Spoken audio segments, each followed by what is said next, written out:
All right. Shadow pissed on my wife. Well, that's a great intro. That's a great intro. Hey, everyone, and welcome to the Social Discharge podcast. I'm your host, Tamika Likes to Draw, and joining me today is Myka. Myka. How do we say your name? It's Myka. It's like my and ka. Mein Kampf. Okay, and say Okay, hi, Michael without iballwart. the L. Okay, say hi, iball. Hi. I'm playing Tetris right now, if you don't mind. You're playing Tetris while in the podcast. Yeah. Okay. Hope those multitasking skills are good. And Kiko, introduce yourself. Hello, everyone. I am KikoMan589, but Kiko for short. I was in the last episode, and I'm happy to be on again this time. Alright, so today's episode is old media versus new media. Inspired mostly by the small meme, the old good, new bad, which is definitely a meme, not real, not legit. I wanted to start this topic by saying, I don't know if there's really any actual stuff you could really talk about when it comes to specific media to prove that older stuff is actually better than newer stuff. I think most of it definitely comes from all of us being literal nostalgia fags. My favorite Sonic game of all time, Sonic the Hedgehog 2. No matter how much people try and show me, like coders on Twitter showing screenshots of the fact that Sonic's hitbox is ridiculously big in that game compared to Sonic 3, making it literally bullshit playing that game. Even though I champion myself as never dismiss the technical qualities because I believe in the objective qualities of art, kind of, but not really. I kind of am also a hypocrite who will say something is just better because of my personal bias. I don't know what you guys think about that. Well, before we start, shouldn't we set some ground rules on what counts as quote unquote old versus quote unquote new? That's a Okay, good question. Because remember, old is some old as people anything call from Sonic before generations 2002. old. Old is probably the thing is because we're all born in different times. It might be different for some of us. When I think old stuff, I think stuff from like probably the early 2000s, early to mid 2000s, and maybe the early 90s, the 90s. Even though I have consumed media from way before I was born, like Dragon Ball Z. I believe that came out in '85. Yeah, I'm pretty sure we all do that, but it's like saying something like Sonic Adventure 2 is old. Like, yeah, I guess it's old, but man, isn't that game? That game came out in 2002 originally, didn't it? 2001, yeah. So, well, okay. You mean Sonic Adventure 2? Yeah, Sonic Adventure 2. So, like, would you just say, like, before we were born is old, quote-unquote, old? Well, the thing is, when most people say old good, they're obviously referring to to things that they grew up with compared to, other stuff that newer kids are growing up with. Like, in my opinion, in this instance, what I would consider old would probably be, like, the original Naruto compared to Boruto, which I have not seen, because I feel like watching it would be a literal sin. And every time I think about wait, what? I have some hot takes I want to make about it. Alright, go ahead. Make my day. Okay. No, I just want to say that whenever I think about the fact, because like I said, most of us believing that something is better usually comes normally from nostalgia and stuff, like when it comes to old versus new. The idea that there's obviously going to be kids that grow up with Boruto instead of Naruto and will thus probably think it's better for that reason alone is something that deeply upsets me. And yeah, I'm triggered. But yeah, go ahead. Anyways, yeah, like, okay, we know Boruto is the sequel of Naruto. We know it's completely unnecessary. The only reason why it happened is because Madara had to get ass pulled out of the story because he was too overpowered. I mean, maybe some of you guys didn't know that, but that's basically how Boruto happened in the first place. Okay. I actually didn't know that, but yeah. But it's been a while. That, I want to say that Boruto works really well as a slice of life. Well, I guess you could kind of argue that both series started out that way, kinda. No, Naruto's never a slice of life. It's had its moments. It's well, I mean, Oh yeah, I think it's kind of like filler. I think it's kind of fillery. Land of the Waves, yeah, definitely slice of life. I just want to point out So- that it's been a really long time since I've seen either, and the only bit of Boruto I've ever seen is the manga, as well as people, obviously people who don't like Boruto showing bits of really bad animation on Twitter. So my opinion on Boruto is slightly skewed. It's Really, because Slightly. compared to other pirate shows, Boruto doesn't look that bad.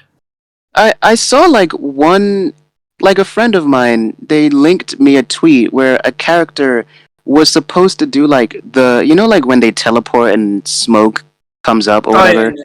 Classic Naruto move. There was no visual effect at all. They just blipped out from one place and then blipped in, and it looked really. I was like, okay, that's interesting. I will say one of the reasons why I want to watch it is because I saw classic Naruto, and I was like, you know what, I'm willing to come back for my boy, because Naruto Generations is apparently a thing now. Okay, Myka, you said it didn't look that bad compared to other Pyro shows, but how does it look compared to the original Naruto, though? Okay, so compared The to original Naruto, Naruto's old, obviously though. looks better by a whole lot. Like, goddamn, that like the original show actually looks good when it needs to. Do you know when I think it looked ugly? It looked ugly in Shippuden, because I don't know why. Like the Shippuden's art style all of a sudden went super flat, and I hated that so much. And what do you think caused that? I mean, it's always had its moments, broken neck Sasuke and all that. I mean, Actually, that's not my problem I have with it. It's more like, I think around the Pain arc, like, remember that Pain fight? Classic meme one? Oh, yeah. And, like, I don't want to see anyone saying, like, oh, it's actually really greatly directed and all that, but let's be real. It looks like fugly. It looks fugly, okay? Indeed. Well, I mean, see, that kind of does, I suppose you could say that kind of goes into the topic a little bit, because you could say, well, classic Naruto is better than Shippuden because classic Naruto is better animated. That's one reason. Like, I was gonna say that some people, I feel like sometimes there probably are actual reasons you could explain why something is indeed better beyond just, personal bias. I know a lot of people really don't believe in the idea that you can judge something without bias. I'm kind of in the middle about that, but that's a whole different other topic, objectivity versus subjectivity, whatever. No. But How about you just compare it writing-wise? Like, what are the best arcs in Naruto, and what are the best arcs in Shippuden, if any of you even remember any arcs in it? man, I really don't. I will say this: I feel like it's easier to remember stuff that happened in the original than it is to remember stuff that happened in Shippuden. When I think of Shippuden, the only things I remember are the first and last arcs. Everything else in the middle is kind of like a. Well, I guess there's the Pain arc as well, but everything else is kind of like a blur. Especially like, like around when Toby first actually starts, or Obito before he actually revealed his real name or whatever. Yeah. He's around and he's doing stuff. I barely remember anything from around that time except for the fact that, Sakura did get literally lightning bladed by Sasuke at that point, which still makes me wonder how they got married. But, Think about it like this. You just said that you don't remember anything from Shippuden, but you do remember a lot of parts in Naruto, right? Like, can you at least recite like all the arcs and the order they came in? Well, I remember the Zabuza arc. Yeah, that's the first one. Which was then followed by the Chunin exam, which was then followed by, well, I guess the Gara arc is technically part of that. Yeah, it's pretty much the Chunin Yeah. exam arc. And then it starts to get a little bit blurry. I think we're going towards the Sasuke chase now, I believe. The Sasuke Well, you chase. missed out on the Search of Tsunade. But yeah, Oh it's pretty yeah, much yeah, yeah. all Oh of yeah, and shows. the training arc. Yeah, you Where get Rasengan. Naruto learned the Rasengan and shit. Yeah, yeah, yeah. But the point is that you remembered a lot of that, whereas in Shippuden, it's kind of a bit of a haze to you, right? Like, I kind of think Yeah. that just shows the iconography of the Naruto arcs compared to Shippuden. Mm. But Yeah. maybe Naruto's not a fair idea because everyone just says it always dropped off. Like, what is something that some of us have seen that's like we can compare old versus new? That's an interesting question. I think Have any of you watched the original and the new Legend of the Galactic Heroes? Oh yeah, I've have watched a not, I have little not. bit of the OG. I haven't watched the new one, but I was curious about it. I mean, it's pretty much word for word from what I've seen, at least. Which is usually the best way to go about it if you're going to do a literal remake, you know? Yeah, but the main characters now look like they're from Kuroko no Basket. Yeah. Well, I was gonna mention the Star Wars remakes. I know a lot of people really don't like all the special effects that George Lucas put in the remasters. I have never in my life actually seen the originals. I've seen clips on YouTube, but apparently there's never been like a public release of the original unedited versions, which I personally don't mind, having been someone that started from the prequels, so all the CGI that's in there doesn't really bother me at all, and I'm glad that, Jabba actually looks like an alien and not a giant puppet. So, I mean, I say that, but then one thing I was thinking about in terms of old good versus new bad is the old Ninja Turtles movies in comparison to the 2012. Is it 2012, 2014? There's a 2012 and a 2018 version of it. Yeah, because there's the movies that Michael Bay made, which I think were the 2012 and 2018 ones, and I'm just like, yeah. And okay, but how about the cartoons, like the TMNT cartoons? Which iteration do you think is the best one? which do I think is the best? The thing is, with Ninja Turtles, I don't really think that much about it to make that kind of to sort of answer that question. But the ones that I watched the most were the 2003 series and the 2012 cartoon. I have seen some of the episodes of the 80s, but personally, I kind of prefer the more serious-ish. Like, there's still humor and stuff, obviously, but I kind of prefer the more serious stories more. So for me, it depends on what you're looking for. If you want like all the hilarious hijinks and 1980s memes, if you can use that word referring to stuff from that time, you'll want the 80s version. But for me, I'd probably go with 2003, 2012. I feel like it's more interesting, I guess. I mean, I guess like the 80s is the original and like it has like the most goofy and what like a lot of boomers remember. But for me at least, like I've watched pretty much all of them. I haven't watched all the episodes, but I think I've watched enough to make a good opinion of it. And for me at least, the best one in writing, definitely 2003. Like that's so much emotion in it from what I remembered. But when it comes to animation, have you seen the newest one? God damn. I haven't seen Rise of Ninja Turtles actually. Really? You haven't? I actually, to be honest, when you asked me that question, I completely forgot that existed. It looks so good though, because I love how like all the turtles are like wildly differently designed, and it really shows their personalities.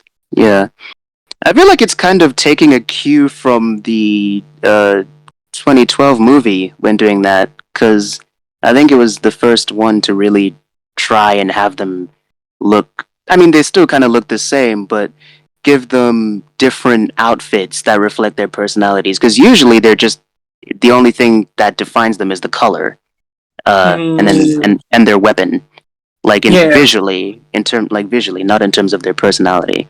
So, whereas with the Michael Bay, they had different bandanas. They also like war stuff Wait, besides I thought it's their not actually weapons? by Michael Bay. It's only just produced by Michael Bay. Oh, it's just produced by him. I think the How? second one was. I can't remember. It's been a while. But if it has Megan Fox in it, then Michael Bay is probably involved. So, Michael Bay is involved in the later one, so that makes me wonder how. What do you think well, about specifically like the movie, specifically the movies. He's not involved with the cartoons, but but specifically, it's about sort of people who are different from the original staff returning to an old property and making it something new. What do you think is? Do you think there's some sort of how much does it matter for the new people to quote unquote understand the old material in order for the new version to work? I'm gonna say, well, if it's like, it depends on what you're going for, because if you are trying to capture the old audience, I think it helps to have people that have a fair understanding of the original material. Like one thing that's been uh, coming up lately with some of these new MCU TV shows is a lot of the directors and screenwriters behind that. They blatantly admit that they know next to nothing about the comics, which many Marvel fans have not been pleased with at all. But then it kind of makes you wonder, because just like the MCU is already its own universe in a way, do you really need to understand the source material, or do you just need to understand the MCU specifically? Yeah, but like from the audience's perspective, like they still want to see their favorite character from the comics in the silver screen. So I kind of think there's like a level of faithfulness that has to be Mm. achieved. Like it doesn't have to be the same story, but they still want this like more or less the same character. Yeah, I mean, I agree, because I'm definitely camp. Maguire is still the best Spidey, uh, which has been a hot button topic for a long time on Twitter. At this point, Really people that hot? actually, at this point, people compare the Spider-Man fan base to the Sonic fan base. Like, they complain just as much about how toxic the fandom is on Twitter, about as much as Sonic fans do. So, I'm just you know. thinking, like, I'm pretty sure it's like a done debate that Tobey Maguire is like the best Spider-Man. If not that, at least everyone agrees like Sam Raimi made the best universe. Because There's a there's people who's like Tom Holland's great and all that, but like it's literally like the moment Spider-Man Civil War exists. came out, literally like the moment the trailer, not even the movie, but the moment like the trailer that revealed that Spider-Man was going to be in it, everyone was like, this is the most faithful version, and I'm just like, you guys have got to be fucking kidding me. There's absolutely no way. I feel like when people like say that Tom Holland is the most accurate version, I'm just like, okay, well, I know this person never read the comics. Okay, I want to say that's a Zoomer-esque take. Like, Granted, it is. that Tobey Maguire is the best Spider-Man is a boomer take at the same time. It is, but it's just like, I really, honestly, like, whenever someone says that, I just want to ask them, like, did you read the original comics? Because I feel like if someone says that, there's a pretty good chance that the only stuff they've read is like the Ultimate Comics, which a lot of people have compared. Isn't that like the new continuity that most new modern readers would start with? So it kind of makes sense, wouldn't it?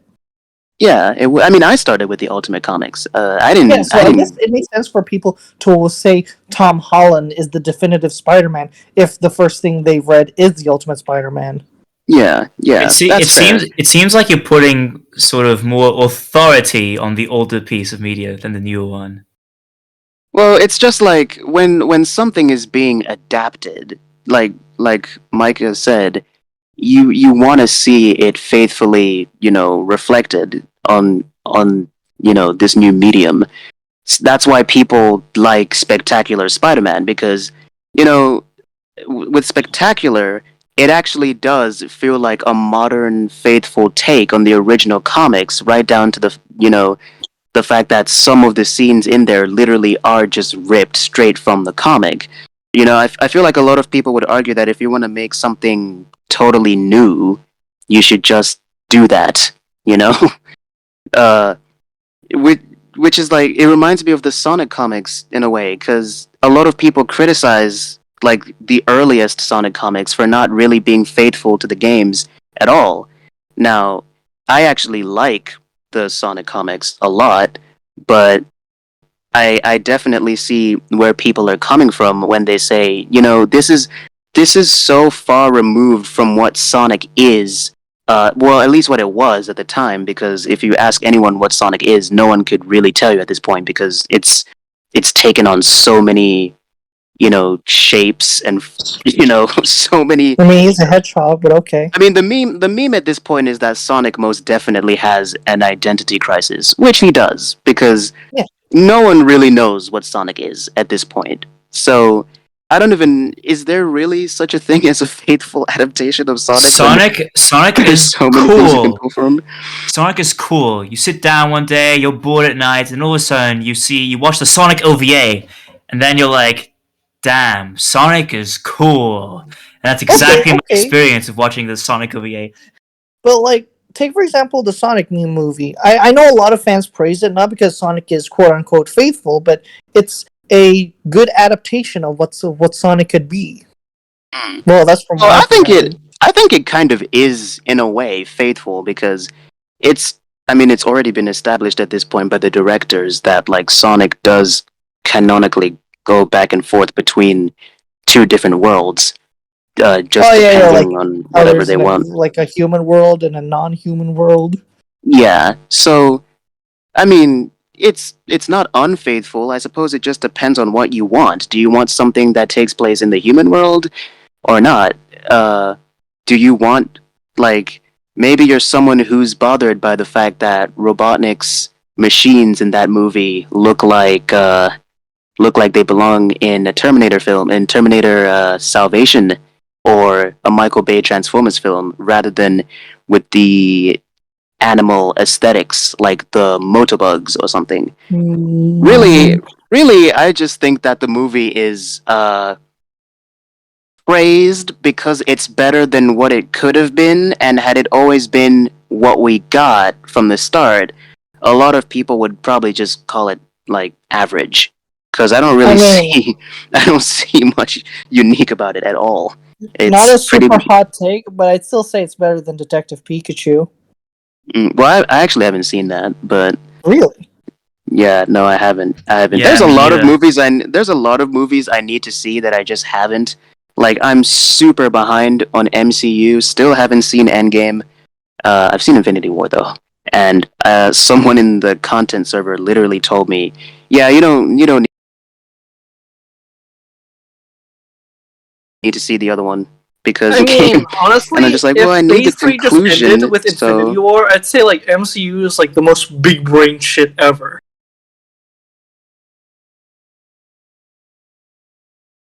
Yeah. hmm. It prints money. People loved WandaVision. Gonna What was it? well, fairly mixed towards that, especially with like I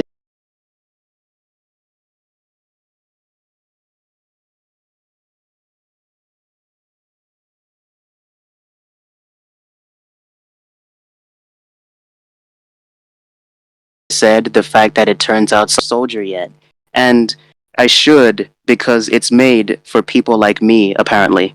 Yes, Spider-Man. But That anyway, begs the question: who are you, a boomer or a zoomer?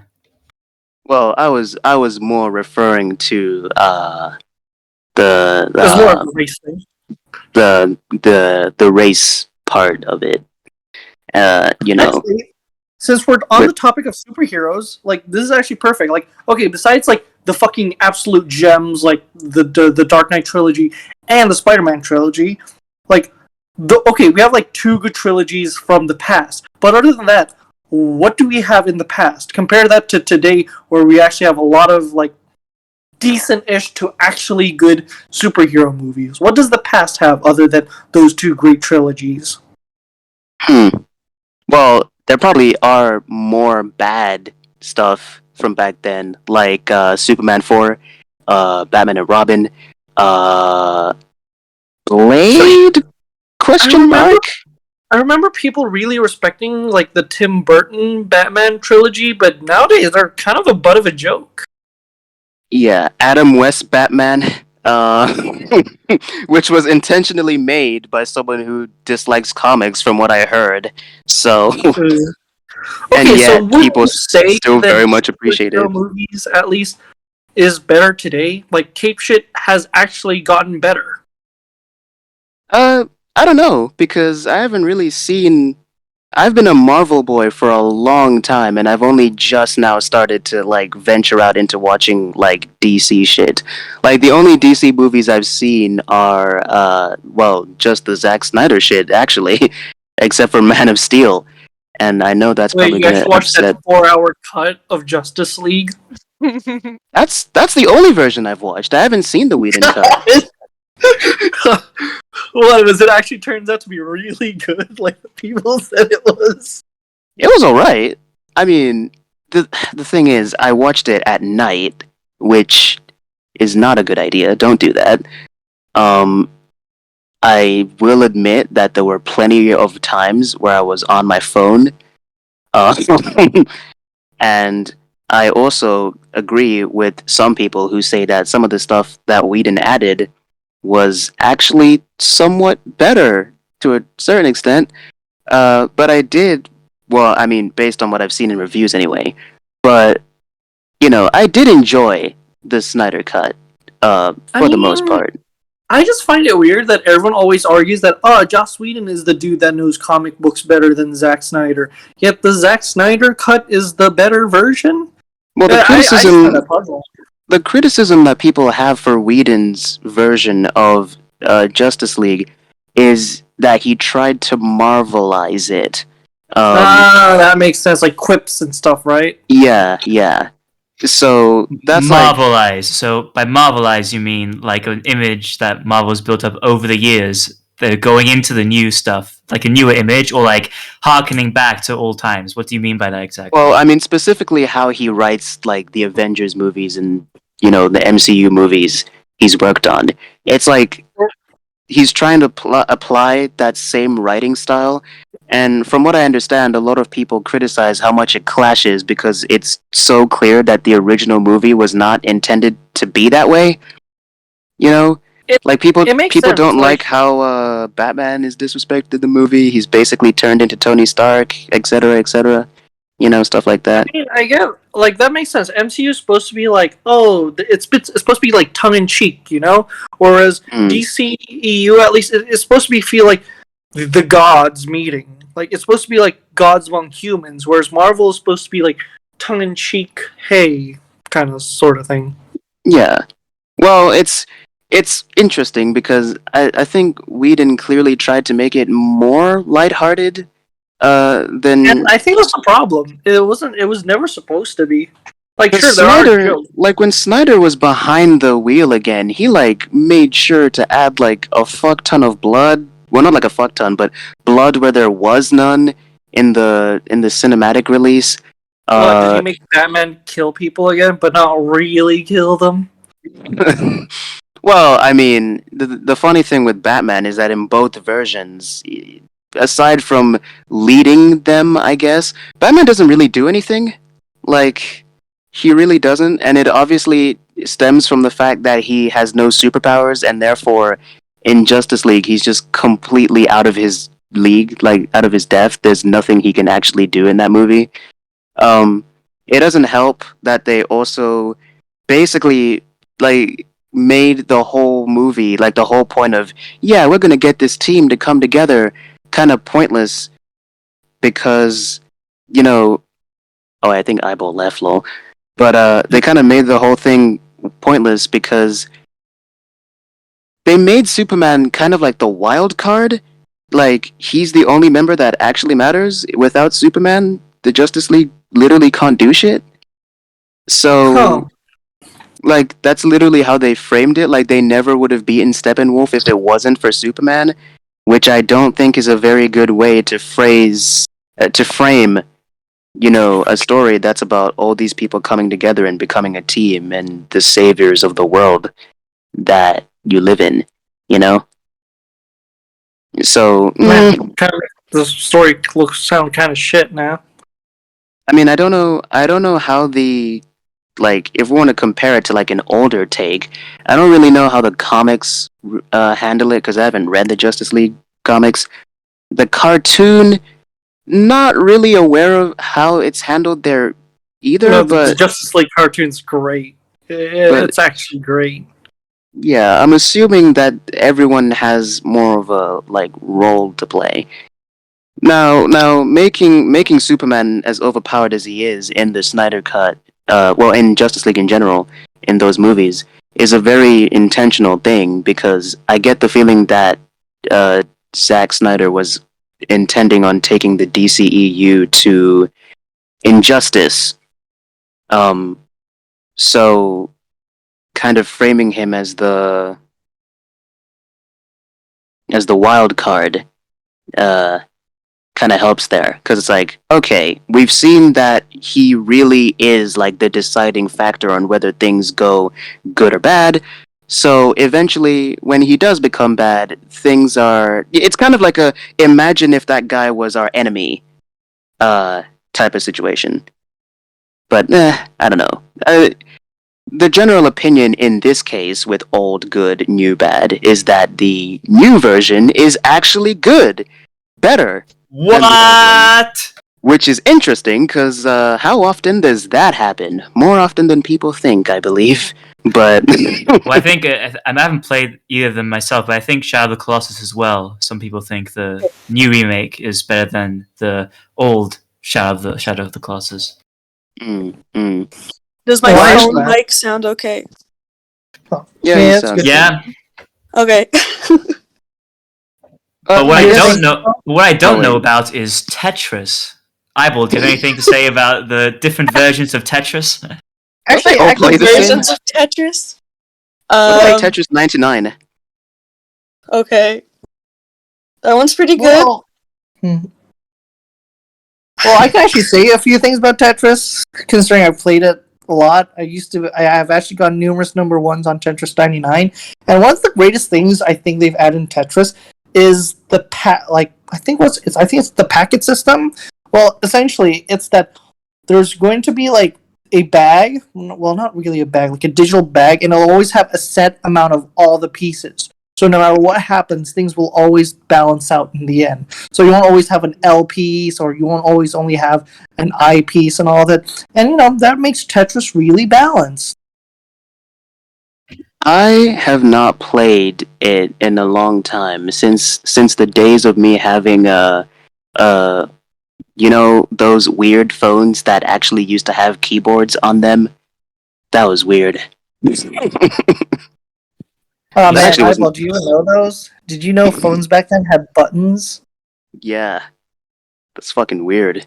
Yeah, I had one of those for like 2 weeks, so. But now It had Uno on it.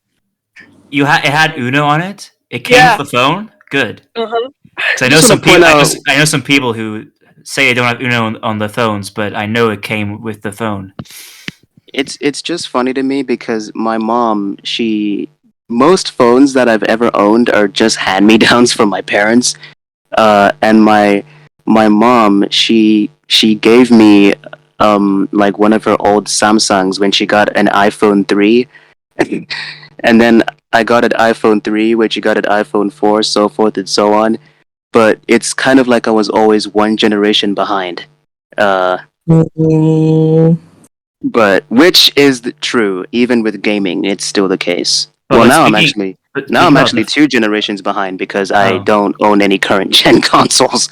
I Well, own a PS3. But so- even speaking It's about not- phones, like now we're thinking about them. Oh yeah, remember when they had keyboards on them? Wasn't that weird? But now, I mean, but back then it wasn't. It was like, yeah, it's a new thing. It's a cool thing. And now we sort of appreciate them more in a sense because we appreciate like how they were an intermediary stage from the older phones to now all the touch screens, which I don't know. I'm looking forward to the. It's much more able. You're much more able to do that when you've lived through it. Like I don't imagine a Zoomer going back to play Final Fantasy VII, the original, and being like, wow, unless they have Yeah, they've developed especially if sort of they an start out with the appreciation for it. remake first. Yeah, I'm gonna be completely honest. If you're gonna play both games, I kind of recommend starting with the first, especially seeing as the remake is literally a fucking sequel. So, True. so play the first one. But But it's okay, about actually- Actually, go ahead. You go ahead first. Old versus media, Final Fantasy VII. Okay, so Final Fantasy VII, the original game had a great story and all that. Isn't split into fucking parts, bullshit like that. But remember, the new game doesn't have random encounters. Yeah, so. And so what? Sorry. I feel like what? for some people What that point are you actually making? is a bad thing. For some. I fucking hate random encounters so much. That is Like, a opinion commonly echoed throughout history, and it's very well. I can see it, but like for well, me, it it's doesn't funny that really you matter. mentioned that, Myka, because in the fucking re-releases of Final Fantasy VII, whenever you want, you can just turn encounters off. So Really? I yeah. did not know that. So I don't know. Games are easier nowadays. Remember when you played Castlevania on the NES? And Oh god. it's all brutal. I mean, Castlevania 3 is a Yeah, big but, like- example, and it just bombarded you with all this stuff, and you had to put in effort The to succeed. knockback. The knockback. knockback, But, like, the all this thing is, stuff, more difficulty Kino was experience, crutch back then. more struggle. Yeah, but difficulty was a crutch back then. Like, the developers had to make video games difficult because they didn't have Because save points. I So, fucking like, hate just had to the use original crutch on Mega the Man way. games. And I hate because the they were original really Mega Man short games when you so think about much. them. Like Mega Man on the NES, I just can't even like. I mean, with save states, it's actually an insanely fun game, if you ask me. Like, Mega Man 2, like, it was probably in my top 100. Because, See, like, sure, I have to use save states, but it's so fun. this is one thing that might make me come across as a bit weird, because Mega Man and Bass is the game that's always said to have all the bullshit, but it's actually the game that I've had the easiest experience with out of the entire franchise, followed Wait. by Mega Man X. So, and the Game Boy Advance version too. So, If you couldn't tell earlier, I was exaggerating, clearly. Yeah, because like the games, they were made really difficult, like that, but also because they were very short.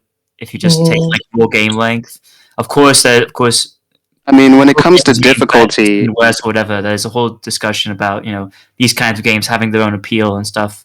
Just when look it at when it shoot 'em comes up to games. difficulty of old games, you'll have a game like Sonic Mania, where it clearly like is in a way it's.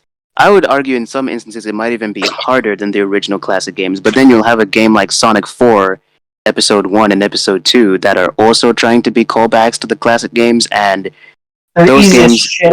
yeah, they're so easy. Like it's amazing how easy they are. It's even easier to like unlock Supersonic in those games and stuff.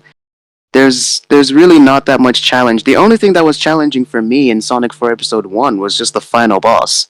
That's it.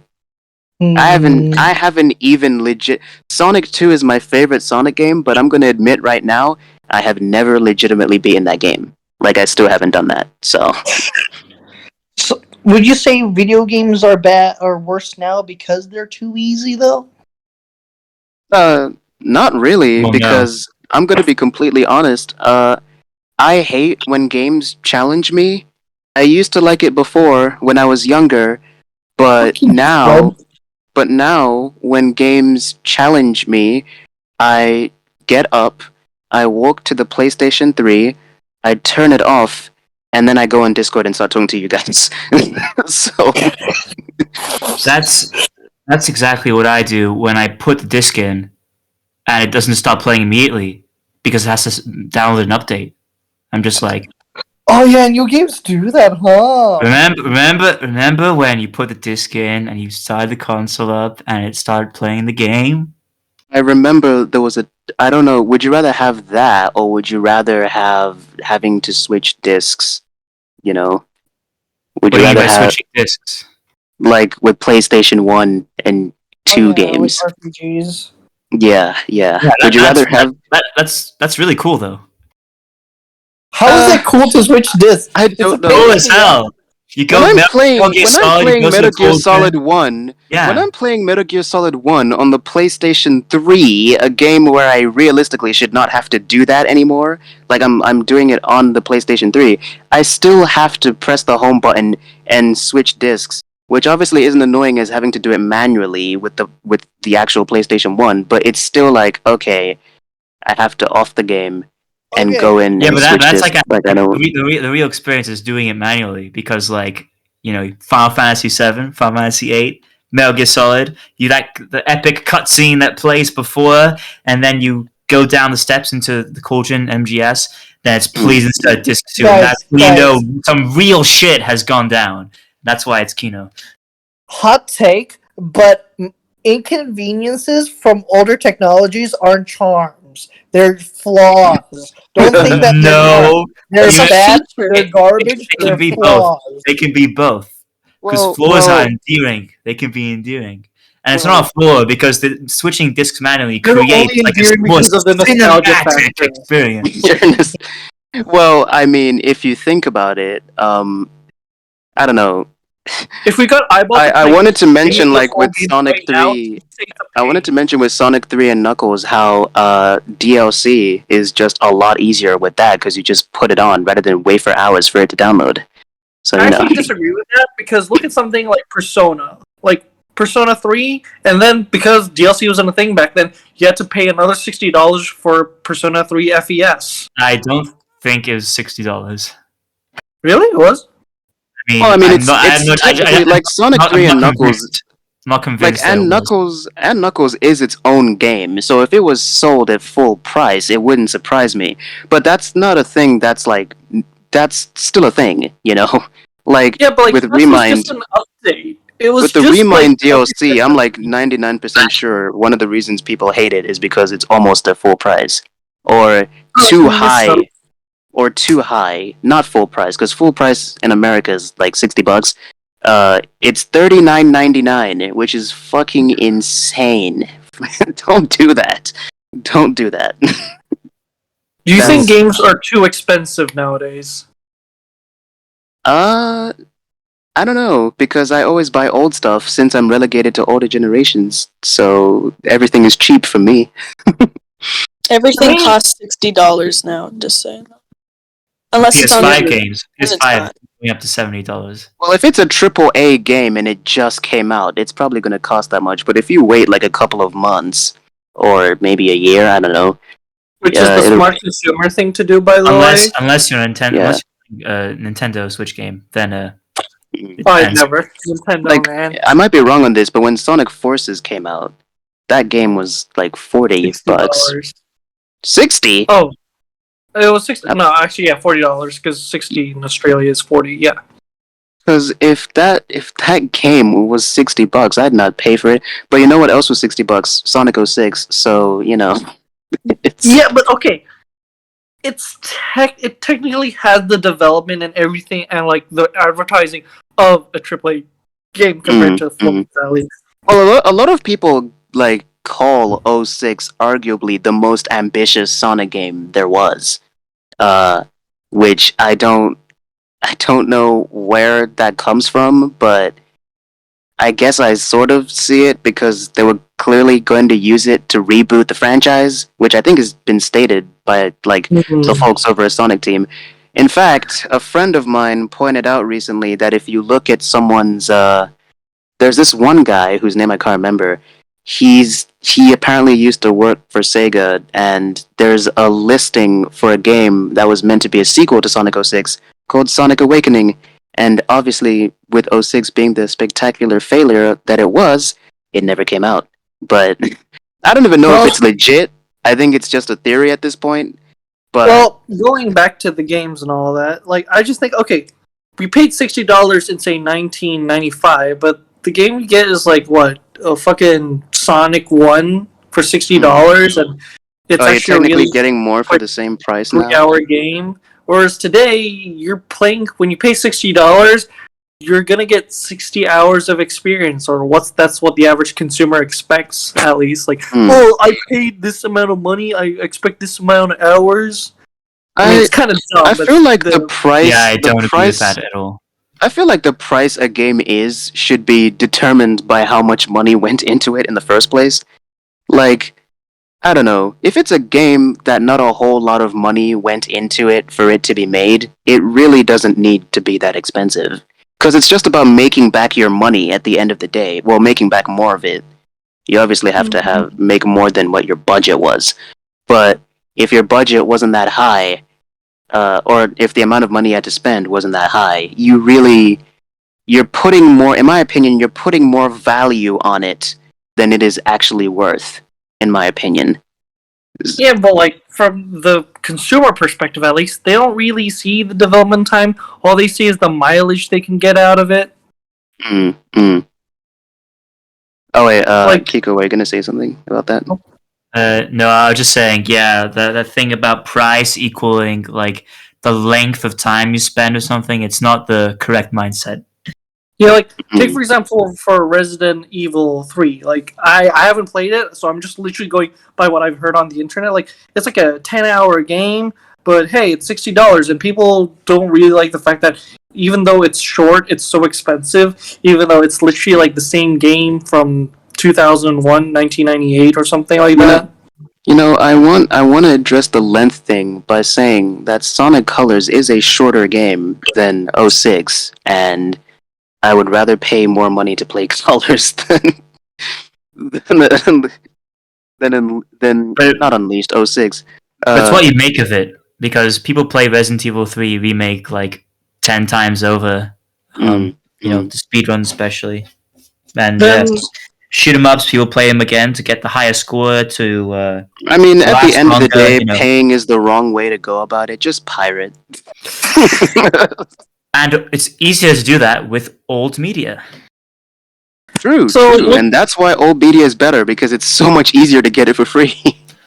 Unless you're Nintendo, then you start shutting down Emu Paradise. Oh god, fucking hell, when they shut down Emu Paradise. Oh my god. But the thing is that they would do that if there were new games on there as well, so... That website is still up, but you just can't get anything from there. By the way, did you know Super Mario Galaxy 2, like, for the Wii, still costs $50 on, like, GameStop and all those kind of stores? Well, that's because it's a beloved game. I guess. It's a Wii game from 10 years ago. Hey, you're not. I saw. I will fight. No, you go. Yeah. I saw someone stone toss, which might get a bit of trouble. Me mentioning that guy, I don't fucking know. I saw him asking on Twitter, how can he get Call of Duty Modern Warfare without fucking paying full price for it, because it's such an old game. Which is, I don't know, which is true. I wouldn't pay full price for an old game. Well, it depends on how old it is, but I wouldn't pay full price for a really old game unless it's a remastered version with, you know, new content. You know, like recently there's Sonic Colors Ultimate, and I was really wondering if it was actually worth... I don't know if it's going to be a full price. I don't think it is, but I'm assuming it's a $40 game. I'm assuming it was, and I'm just like, is there extra stuff to this, or am I just paying for a graphical update? Like, but then there is extra stuff in it, so mostly, from what I've seen so far, mostly just stuff that makes the game easier. So, but it's something, I guess, if you want that, if you want to pay full price for that.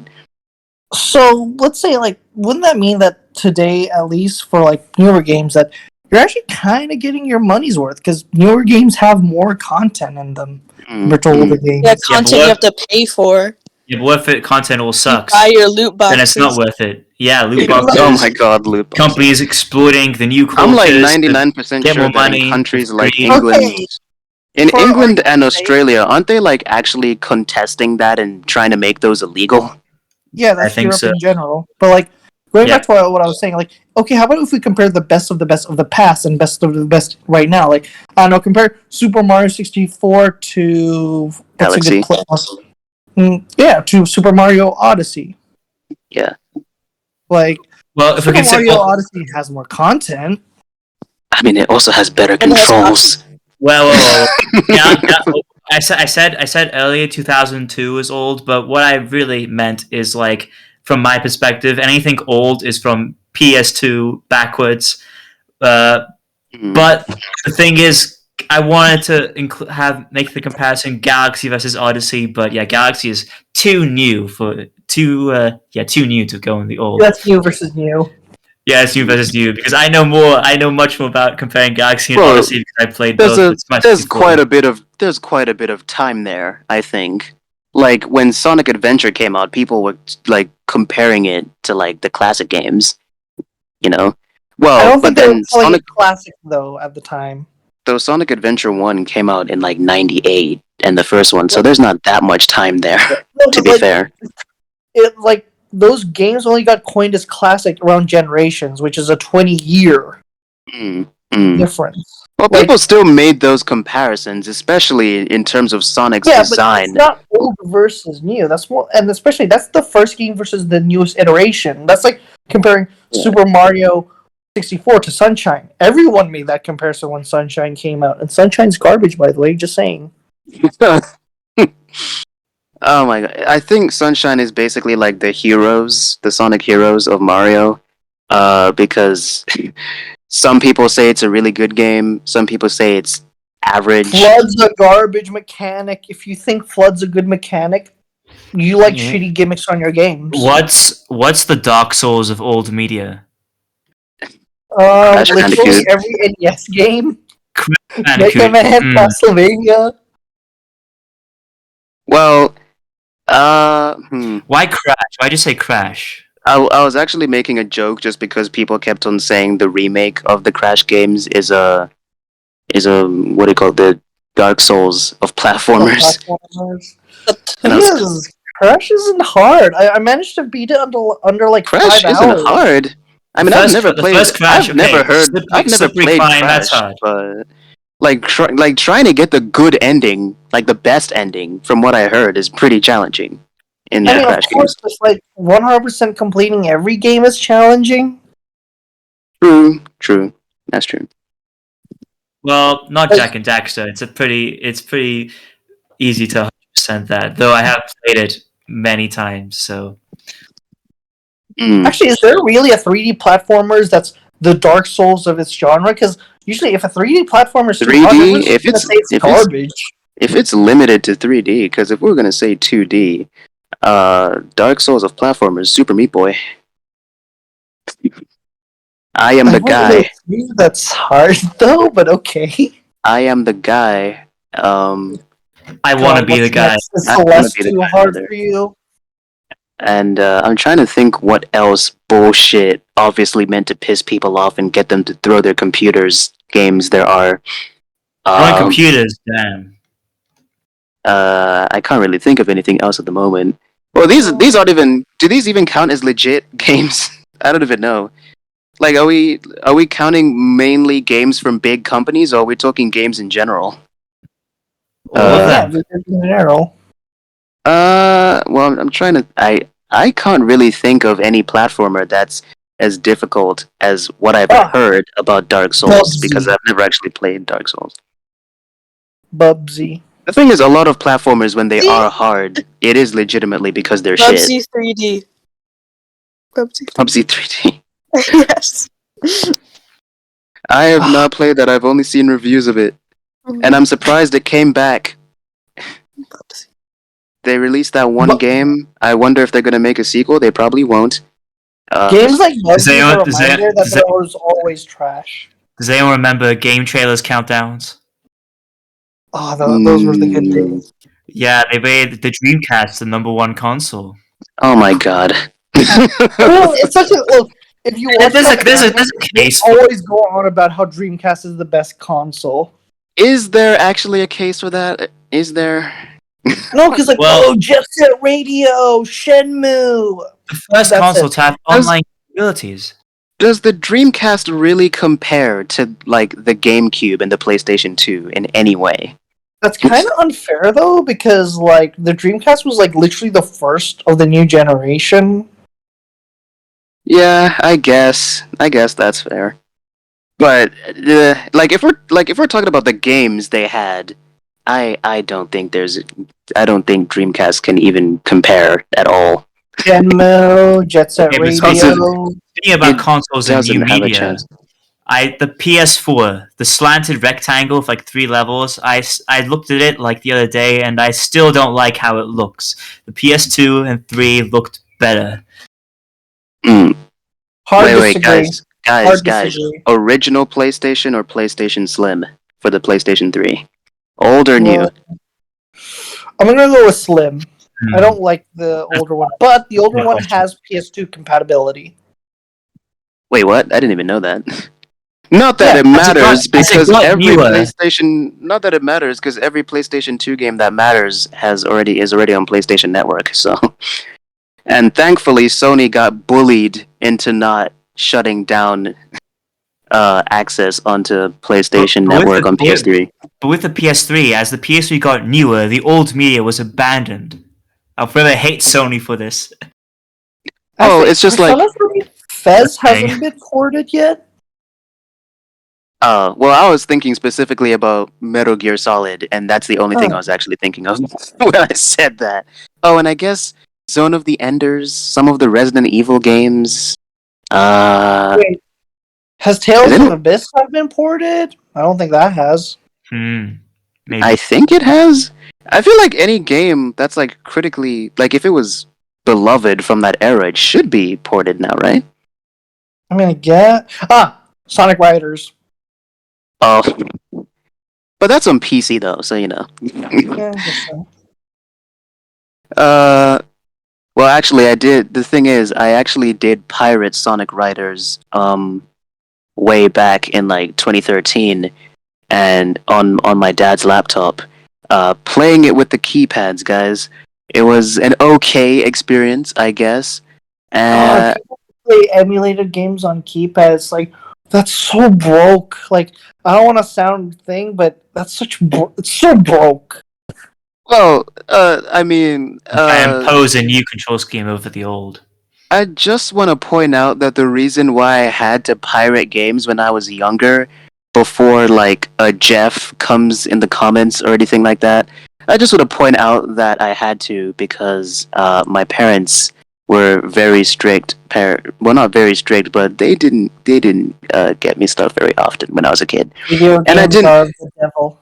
I didn't exactly help myself either, but that's a whole different thing. Well, no, it's not that. My parents did buy me video games from time to time, just not as often as, others get.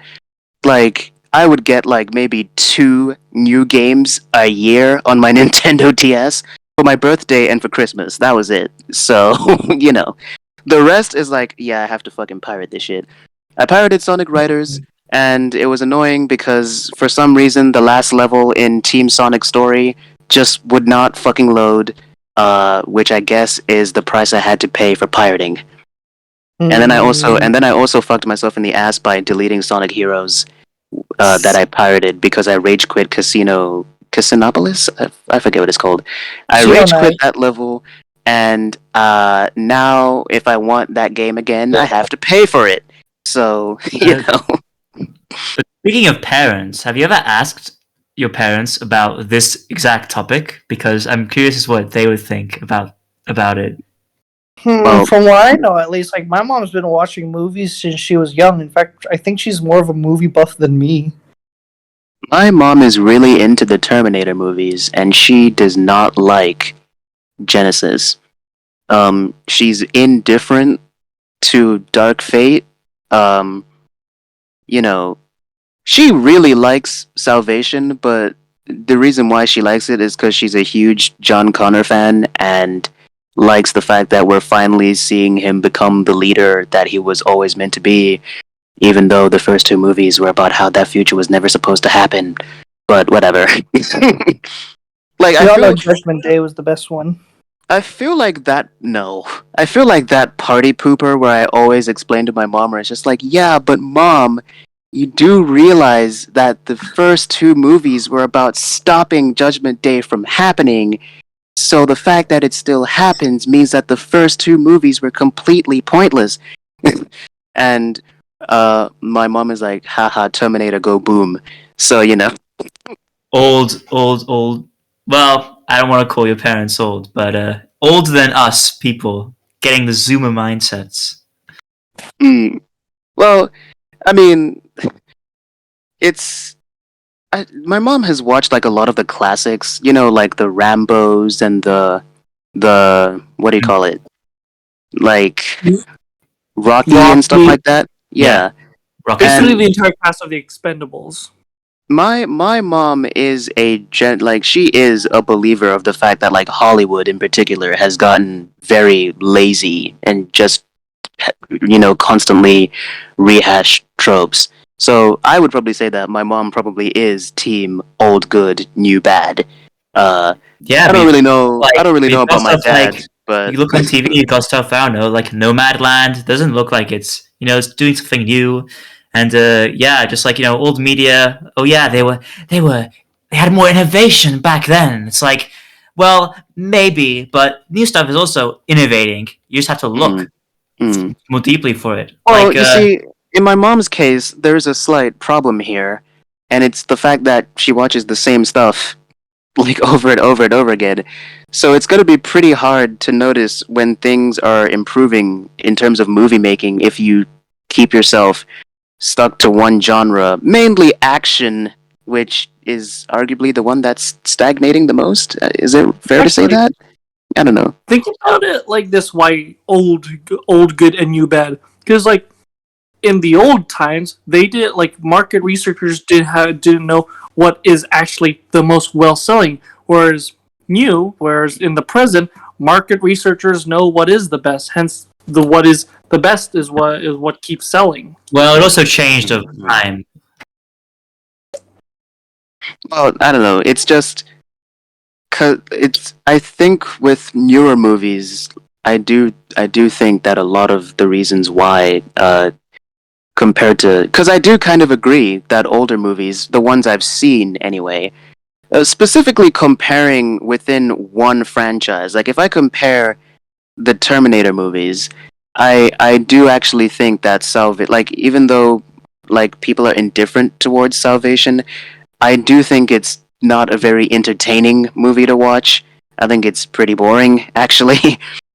So in a specific franchise like Terminator, I probably would agree with the idea of old, good, new, bad, because the newer stuff is just not as good, and it's not even a matter of like rehashing the same stuff all the time, because you'll have Terminator Genesis that tries to do new things, and it doesn't work because too many people are pushed out of the comfort zone, you could say. I mean, Genesis, in a way, was almost meant to be a reboot, and not a lot of people are gonna like that. And then Dark Fate was kind of like a return to form, and people still didn't like it, mainly for political reasons. But you know, it's one of the moments you really don't need to make a new version of something old. You can just leave well enough alone. I don't know if you guys agree with that. Okay, well, how about like a more easy topic that anyone can get into? How about Disney movies? Old Disney movies versus Mm. new Disney movies. The Well, Renaissance. the remakes or, are objectively awful. I think we all know that. well, we're not talking about the live action remakes. Like everyone knows those are bad. CGI. But, We're like, talking about like Pixar era versus Renaissance, and compare like The Lion King versus Zootopia. Okay. well, interesting. I've only actually seen like old era Disney movies, and I've only seen a few at that. I've not seen Frozen. Not seen Moana. I have seen Cars though, which is objectively the best. Yeah. Best Pixar movie, and that definitely doesn't have to do with the fact that it's the first Pixar movie I've ever seen out of all of them. I mean, I've No, seen the the Toy saddest Story part movies is that- except for. Cars was the first one you watched. Like, at least I watched Toy Story as the first one, so I know my shit. But yeah,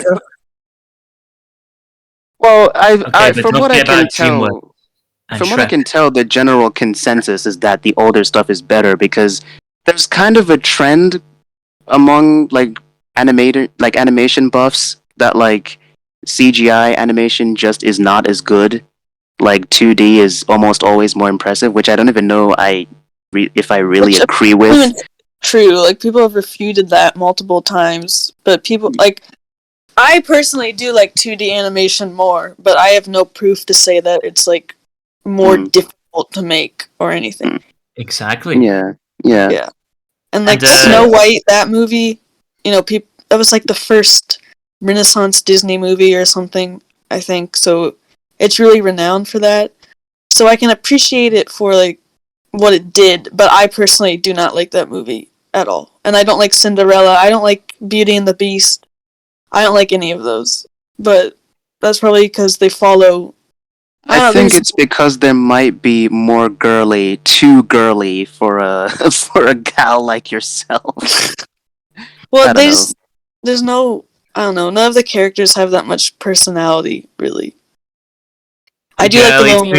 Too much It's like the product too of its era. oily, whatever. Wait, do you not like? Do you not? Have you seen Aladdin? I do like I Aladdin a lot. Yeah, yeah. Does that count as I'm gonna be. Renaissance? I'm not really sure, to be honest. When I said Renaissance, I was just referring to 2D. I should have just said 2D. I'm just gonna say something being more boyish, something being more girly. That's all. Those are all cringe terms. Never say them. Fuck gender. Gender must go at some point.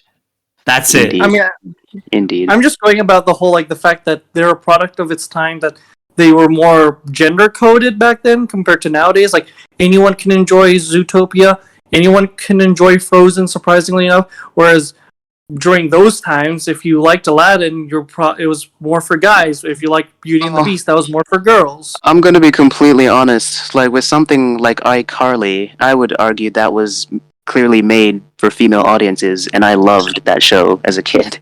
So which explains I hated a few all things. the live action shows. Which explains a few things now that I think about it. But anyway, well, I mean, I liked pretty much, like, I liked Drake and Josh too, It's not like I just liked girly shows more, but... Actually, since basically what I'm getting at is what the target demographic was did not really stop me from enjoying something, is basically what I'm getting at. I mean, it's always been the case for anime for me, for example. Demographics never mattered to me. Well, think about it like this, yeah? For the old versus new. Cartoon Network. Do you think the stuff like regular show, Steven Universe, Powerpuff Girls, all that stuff was more better than all the current stuff, and I say that because old stuff is the only time I ever watched Cartoon Network. I have not watched the new Cartoon Network. Oh, so the interesting thing for me, the interesting thing for me, and I can imagine it's kind of the same for Myka, is I kind of grew up, like, in the transition period, you could say. Transition period. Anyway, I kind of grew up in the transition period between old era and, new era Cartoon Network. Like, and the dark era? I grew up in the middle... So... middle point with, like, shows like Ben 10, I guess. But then the old shows were still airing, like Johnny Bravo and Codename Kids Next Door. Yeah. Yeah. Like... I think everyone born around our era has actually watched both the old shit and the new shit, so we don't have as much bias when it comes to cartoons because we've actually experienced both. I don't know. Ben 10 came a little late for me, I think. I'm gonna be completely honest. I 100% all day the original series is better than the reboot. Like, I haven't seen many episodes of the reboot, but I'm just saying, like, something like Powerpuff Girls, Kids Next Door, Johnny Bravo, is that really better compared to, say, Adventure Time, regular show, Steven Universe? Like, would you make that? It is important to remember that these new versions of these shows are clearly written sort of around the times we live in now, and I don't know, maybe internally we kind of look at these and judge them based off of the time that we grew up, and maybe we probably shouldn't do that. I don't know. Yeah, but like we grew up with both of them at least. Like, so I was like 10 years old when Adventure Time came out. So like I didn't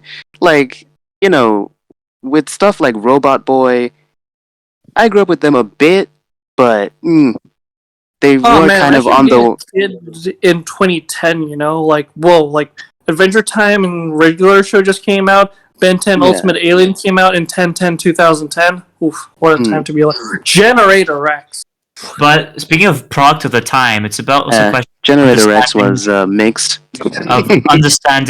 like references and such. Because now we have to put in less effort to understand cultural like nods and stuff because I don't we even are really have already that problem because I can watch engaged in something like it. Fresh Prince. I can watch something like Fresh Prince, and it might make references to like other '90s sitcoms, and I can still enjoy it. Yeah, but that's because So, you. But if you, that's because you already have some knowledge of them prior, mm. which Yeah, I guess. not everyone will have. Like more people will know about the latest Avengers movie than they will about Snow White and the Seven Dwarfs from 1930s, whatever. Mm, mm. Hmm. Like They, if yeah, everyone is gonna get the meme when they see Thanos Fortnite dancing. You know, everyone's gonna get the meme, or like everyone is gonna know where he's from or know where the line should have aimed from the head. Like if you hear like in a later movie someone just go should have aimed for the head, like everyone's gonna know. Oh, that's a reference to Infinity War, probably. Yeah, it's like how Luke, I am your father. Like, that's a timeless reference. Yeah, yeah. I yeah, but know. like Memes and stuff interjected into shows I usually don't like. Because it's just like a way to get comedy without putting in any effort.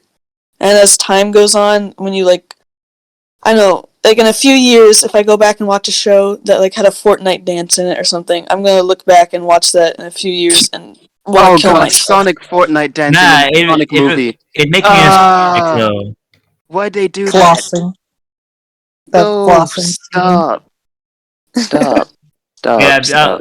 I guess the point I was leading into is just that, like, yeah, people might get new media more, so they think it's better. But if they went and like did some research, they'll appreciate like I old media better. But they have to put in that extra effort into it if like they're 10 years old and they haven't grown up with like Dragon Ball Z on television or stuff like that. The thing that bothers me with like Sonic flossing in the Sonic movie is that in the trailer you can see that was not the original animation, and they just decided to change it to that in the final product for some reason. And it's just you're making everyone watching this right now cringe, including the Not kids really. probably. Not really. When I brought my, how old is my old younger brother? Like, I think he was like 7. Yeah, he fucking loved that Fortnite reference. Like, he was laughing out loud. In fact, all the kids were laughing out loud. Well, as we've established in the Sonic fandom, we don't care about the kids. We only care about ourselves. And it should cater to me. But like, I Hey, kind of these think old that people stuck in the past. Yeah, We'll have to move on. indeed. It's good Well, that we forget about this old media, right? Right? I don't Nah. know if moving on because I observed Myka when you posted on Twitter about people complaining about about the current state of Sonic the Hedgehog, and I was like, in my mind, number one, there was a point in time where Sonic was like aimed at teenagers, not children, and I feel like a lot of people who grew up in that era, they don't like the fact that they're now, like from their perspective, when they push it to an even younger audience than it was in the past, particularly the late '90s and early 2000s, I feel like people see it as regression of the franchise. Cause I don't know, it's not like kids could never appreciate or enjoy something like Adventure 2, because it's not like kids couldn't, because it's not like super, like, yeah, it was aimed at a slightly older audience than say Colors, but it's not like it was not child friendly. So See, a lot of reboots seem to be doing the aiming more towards at least cartoons. Like what is that one? The Lion something? I don't know what it's called. which The one? Thundercats Roar? Thundercats, yeah. Like if you Yeah. look at what the old one was and you look at the new one, you know. Well, I feel Man, like It's clearly that aimed more towards one, kids. And then with, the Ben 10, I've seen the comparisons of that too. So I think people don't like having properties they enjoyed. Well, Like, I feel like I the don't think- problem here is people assume that because people always say the classic series had, like the original series of Ben 10 had a darker tone, question mark. Uh, and sure, it was like less vibrant in its color scheme and, you know, presentation, and I guess it tried to be more serious than the reboot at times. Uh, you know, having a slightly more serious story does not necessarily mean that it's, you know, not for younger kids. Yeah. And that's why I kind of don't accept that as a rebuttal against the criticism when people are like pointing out how shit Sonic has become, because it's just I like, think people feel like they're being insulted or something because they're Yeah. making it for kids. well, or something. sometimes it literally is that they're insulting them. Like Yeah. in Teen Titans Go and Thundercats Roar, they literally did. Even in the reboot of Ben 10, there's a scene where the characters are watching like a parody of like Ben 10 Alien Force, and then one of the characters watching just says, "Geez, these characters take themselves way too seriously," and it's like they're almost making fun of the fact that people obviously miss the older era of Ben 10, particularly Alien Force. I mean, some people might ask, should Ben 10 really have tried to get more mature as it went along because they were doing the whole "we're gonna have Ben grow up with the audience" kind of thing, which I don't know if that's a good thing to do. I mentioned iCarly earlier, and it seems like the most recent, like, I don't know if you guys seen the trailer of the Oh new yeah, version, that's coming back. What the fuck? and it seems Uh-huh. like they are indeed trying to make it appeal to an older demographic. Like it's definitely made for the people that grew up Yeah. watching it, which is interesting. Like seeing characters from iCarly talk about drinking alcohol and saying words like "damn." It's just I mean, I kind of find it weird. Like, hey, let's age the characters to match our audience. Like, I don't know. Like at the same time, I can see the appeal of that. It's like a franchise that stays with you as you grow up. But at the same time, it's like maybe like are you like it feels like a cowardly move because you're like you don't know how to establish a new viewer base, and you just Yeah. want to keep old because viewer base. there is a way to maintain the audience without, you know, aging the characters. I feel like Sonic, to a certain extent, has managed to do that fairly well. But then you'll have like shonen anime where having the characters grow up, they do it, but the target demographic is obviously still young boys. So then they're just like, we're gonna have the son come in and, you know, be the new guy. And I see a hot air balloon outside. That's crazy. But anyway, I don't know why I mentioned that. It's good that you mentioned it actually because it's in the like on Twitter and stuff. I always like hear mentions. Oh yeah, a new series is coming back, but they're pandering to a younger audience and such.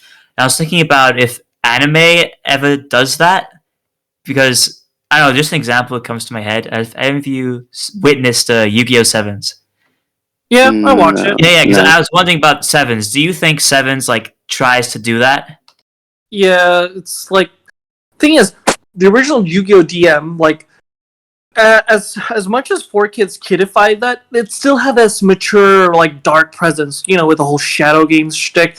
With Yu-Gi-Oh! 7s, it is literally, hey, let's have fun. You know, Oh. like it's so But why is different. that? Why is that pandering to a younger audience necessarily?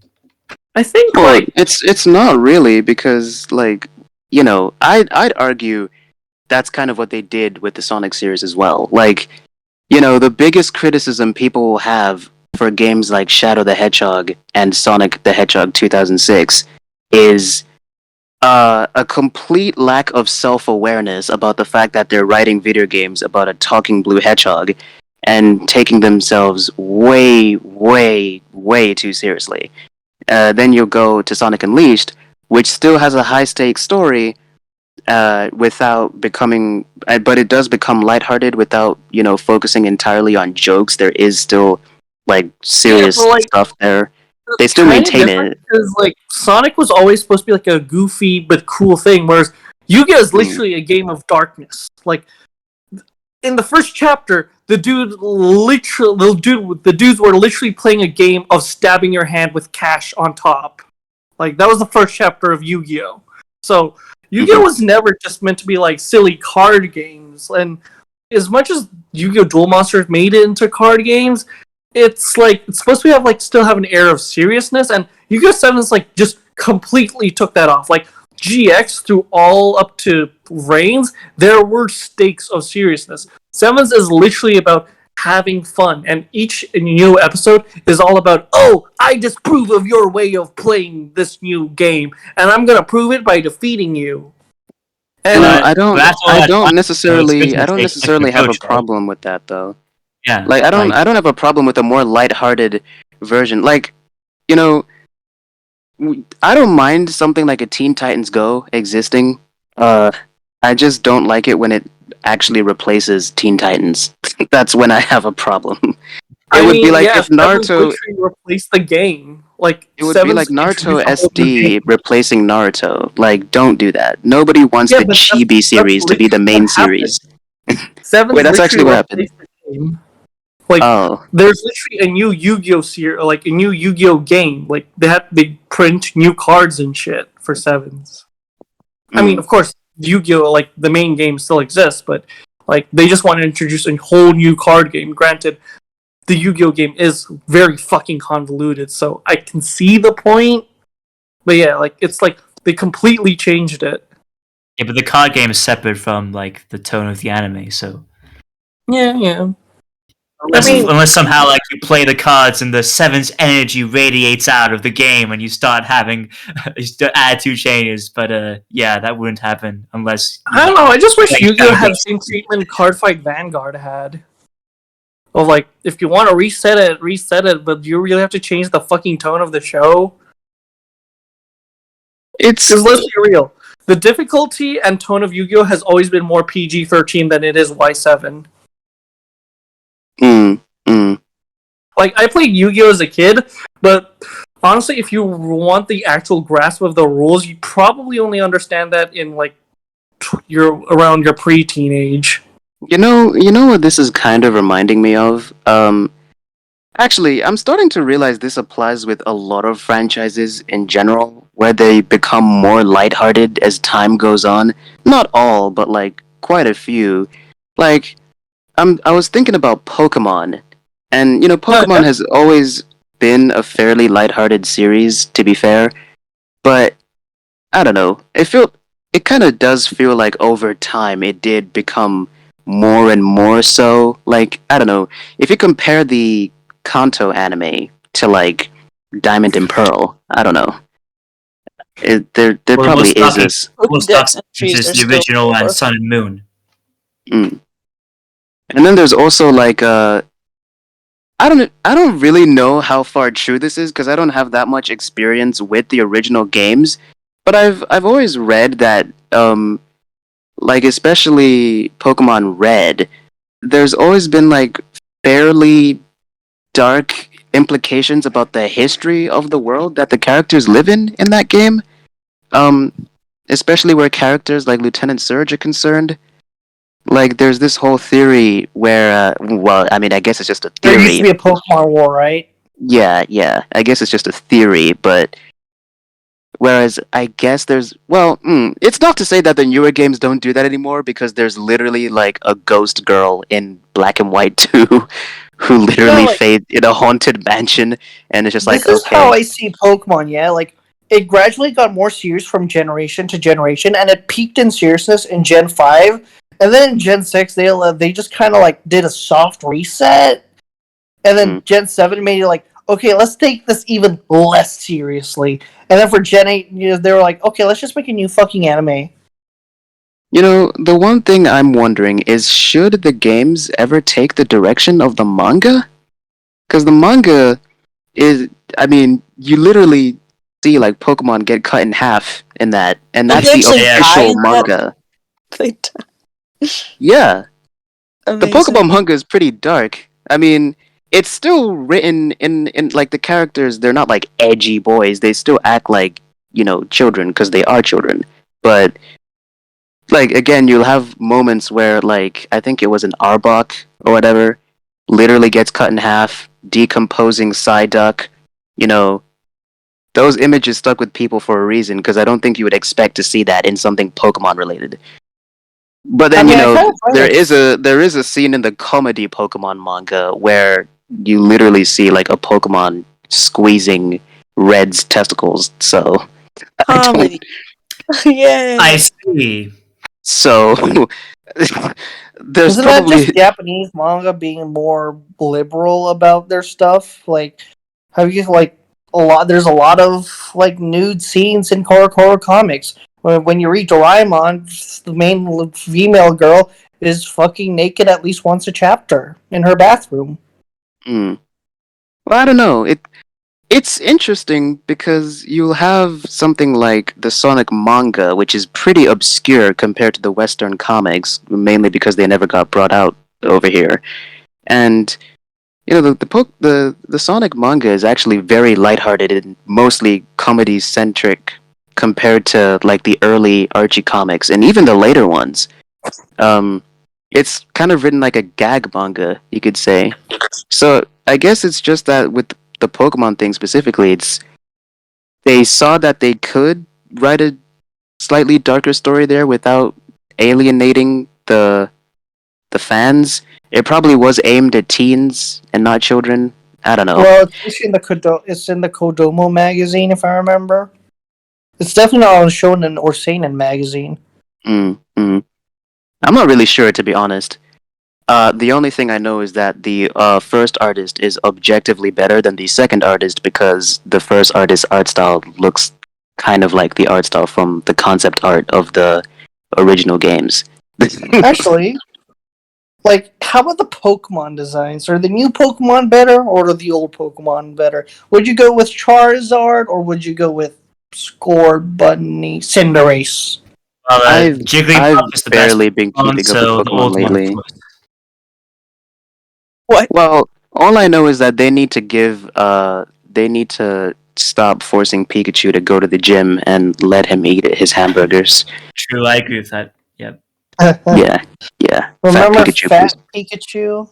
Good I time. do. They need to bring him back. Unit. What is it with these companies making all these video game mascots slimmer? They did it to my boy Sonic too. Stop. No, remember when Boom happened? Remember when what happened? Sonic Boom, the designs. Oh yeah, they made him even slimmer than the normal modern Sonic. I didn't even. Or And imagine taller. if they slimmed down Mario. The horrors. That would be weird. I think there's probably already fan art of Are you that. sure? I think Mario Odyssey, he is a little slimmer, maybe? Is he? I don't Compared know. to what? I don't.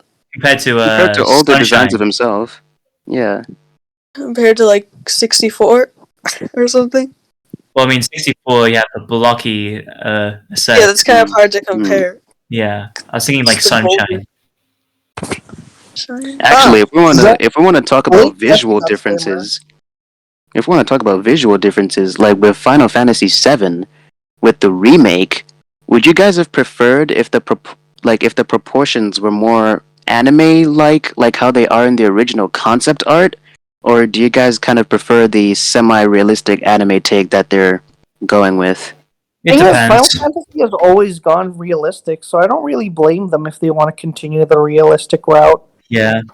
What's the point of like making it all anime all of a sudden when you already went with the realistic direction from 10? Yeah. Well, there's 9, but Oh, really? Well, nine definitely nine looks still like kind of it. looks cartoony in a way. yeah, Yeah, nine's, like, nine's I- pretty cartoony. Yeah.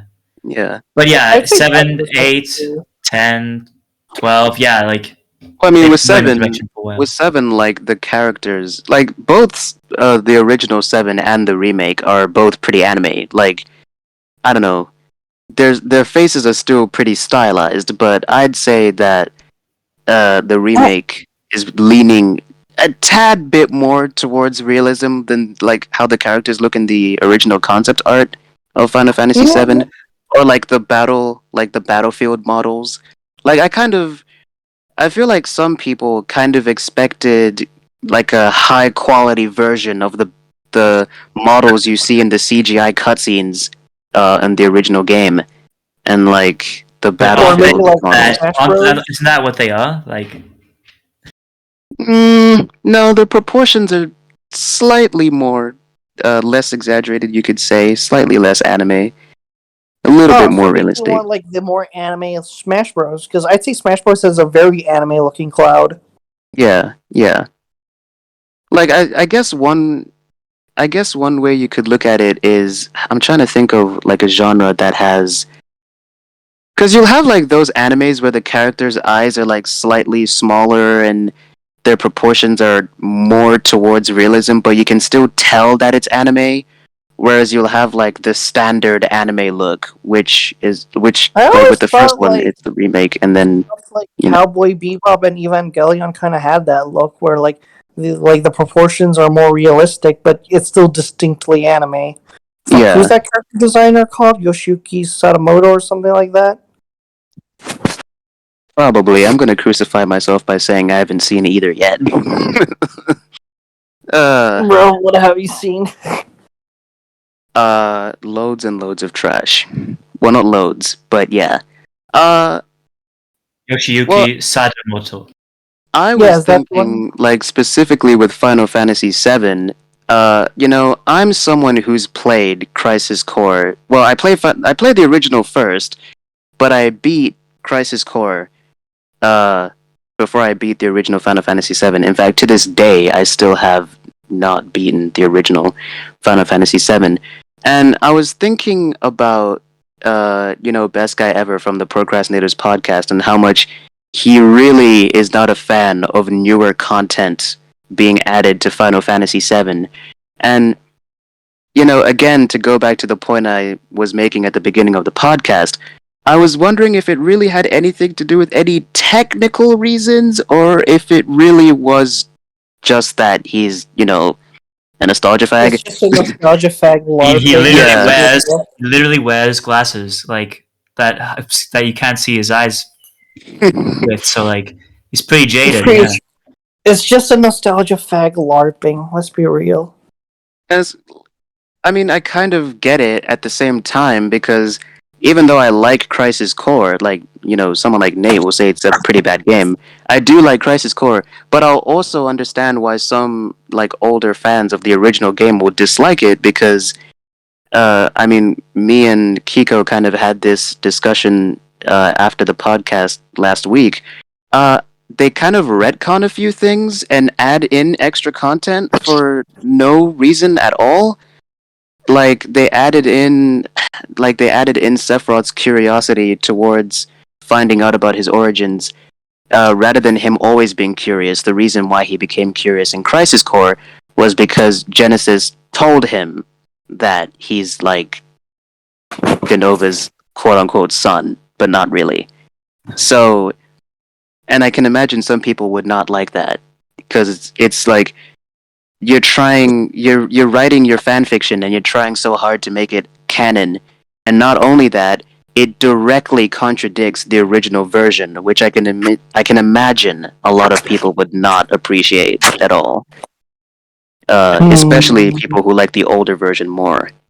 So, but Crisis Core is still a good game. Go play it. Uh, Play it before the original because it's more entertaining than the original. I don't care. I'm gonna say it. Whoa. Sigh. That's a whole other topic we can go into another time. But just for me, from now, sigh. And also about that, I was thinking about not repeating myself from the first episode, and I was like, wait a second, what was said in that episode and in that conversation? But yeah, I mentioned just like if you don't like it, you can kind of just ignore it and just treat the original as a separate thing because it was written standalone. Like they didn't have Crisis Core in mind, so Yeah, doesn't yeah. doesn't necessarily the new media doesn't necessarily directly impact the old media in that way. Mm. Oh yeah, daily reminder, kids. You can always ignore new media. One of my I favorite operate as though franchises- Crisis Core is canon, though. Even though No, it does no, have stuff that's like blatantly, like again, Zach was killed Yeah, by yeah. one dude Like, in the I get original. that, He but, wasn't like, hunted Then down how do- by how- 1,000 soldiers. Then how do you know? pick and choose which elements to consider canon and not? That's another question. No, like, Yeah. like the point is, like, one of my favorite franchises ever is the Zero Escape games. But I don't care about Virtue's Last Reward. I don't care about Zero Time Dilemma. To me, there's only one game in the franchise, and that's 999. Mm. Why? Because The all Why that is UK it police stuff special? is number. stupid. I just think Oh. all of that stuff is stupid. I just like 999, and that's it. Hmm. Yeah, yeah. Well, I think for some, like, if you're someone like Nate again from the procrastinators, the concern might be how much it influences the overall image of the franchise. I guess, which it Oh, does no. to a certain New extent. thing, But the image new of the thing franchise exists. is not defined by the outside world. It's defined by what's in your heart. Mm, mm. New thing exists. It's ruining old thing. I'm of two minds about that because I'm someone who finds it quite difficult to ignore certain things, especially if you're put in a situation like especially if the story puts it in a way where you really can't. Like if I wanted to, I could just pretend that Kingdom Hearts ended with Kingdom Hearts 2 because it's objectively the best point in it's objectively the best point in which Is the that Kingdom really- Hearts story could end. It's written in such a conclusive way, but then the secret. I say the first Kingdom Hearts game has the best conclusive end. Well, it's very open ended because it's like Sora and the gang are going out to find Mickey and Riku. I mean, Kingdom Hearts 1 was like at first it was intended to be a standalone game. Yeah, it was a great story by itself. It's just that everyone decided, hey, let's expand it. Mm. It ends inclusively, yeah. Like, But Kingdom Hearts 2 ends in such a way where like you could believe that nothing else really happens after that. You know? Until the hidden cutscene comes and it's like, oh well, actually there is more content, and it's one of the reasons why I don't like Kingdom Hearts 3's ending. It's like everyone was so ready to jump ship after Kingdom Hearts 3 because everyone don't was just spoil. like, this. I want this- to know myself. Wait, you haven't seen the ending for Kingdom Hearts 3 yet? Oh, I haven't seen anything from Kingdom Hearts 3. I've seen like a little bit. That game's been out for like a year, I think. Yeah, but like it doesn't. Or 2 years. It doesn't show up in like my purview at all. Like I Yeah, haven't but it's seen- like a I've seen 40 barely hour anything. JRPG. Well- Nobody got time for that. Let me just put it this way. A lot of people expected that ending to be conclusive because so many people were like, yeah, this story has gone to shit and I'm definitely leaving the franchise after this. And then Nomura said nope. And it's like you're still here. Based. You're not going anywhere. You're staying. It's like Well, I can't it's- wait for more I Utada respect that, Hikaru I respect songs. Simple and clean will never be topped. You mean that's an odd way to pronounce sanctuary? I like Sanctuary, but I don't know. Yeah, both are good. Both good. But Yeah. I don't know if You I know. like it as much as Simple and Clean. Guys, Older song face better my than newer fears. song. The dubstep. Oh, Let Me Face My Fears, that one.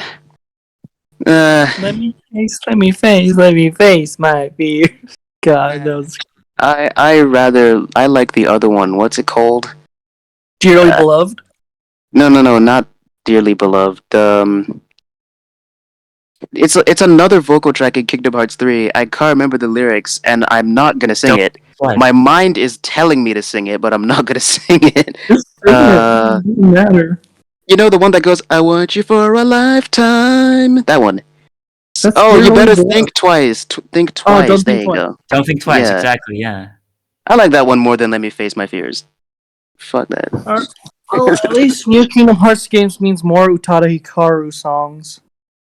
I just rather they stopped.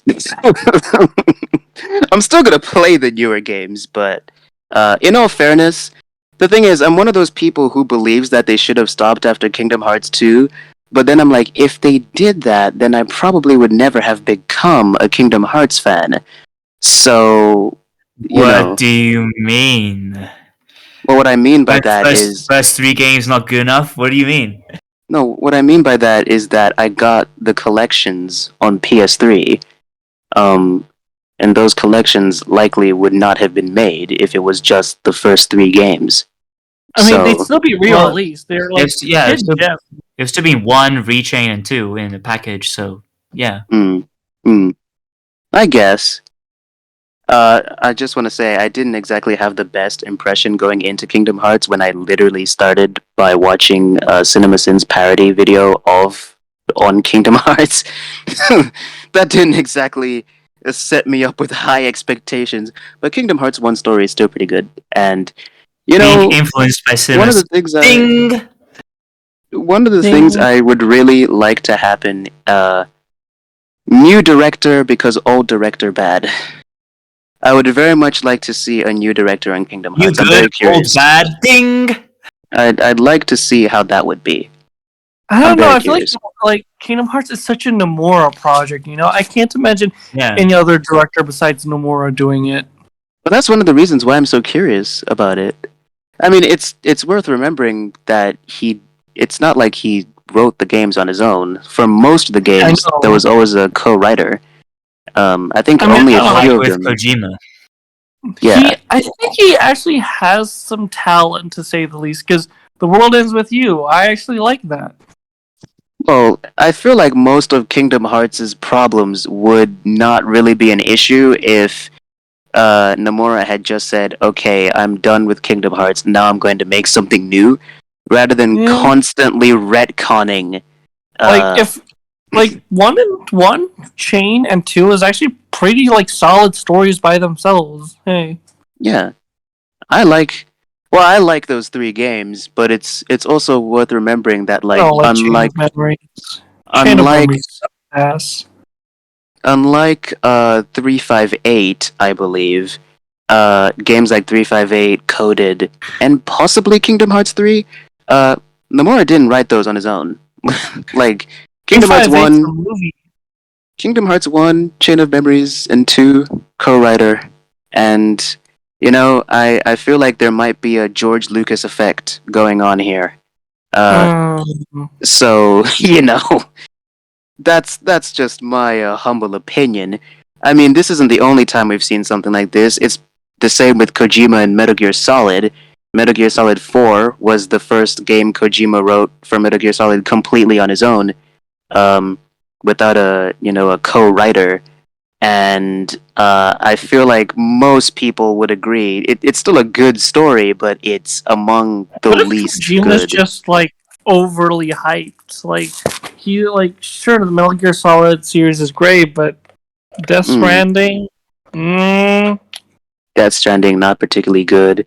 Well, I mean, he did, Metal Gear and some older games like Snatcher and Police Knots, I guess, if anyone even remembers those. nope, no idea what And those are. and that one Penguin game that he worked on right before Metal Gear. But like the only like truly beloved like thing he's ever done is Metal Gear, and I don't think he's ever really gonna make anything that's gonna capture the same level of hype. I guess there's PT, but that's never coming out. So yeah, that's never happening. I don't know. Do we have any more to say about old good, new bad? I would just say instead of, dragging something out for super long and just trying to smash as many ideas into it, like you said, Tamika, about just make something new instead of retconning, that's basically my philosophy on it too. Because when you try to shove so many ideas and themes into something, it like gets really bloated. So Yeah. yeah. It might create some well, I mean, the thing is with Kingdom Hearts, one of the things that annoys me in particular, I am a lover of Roxas.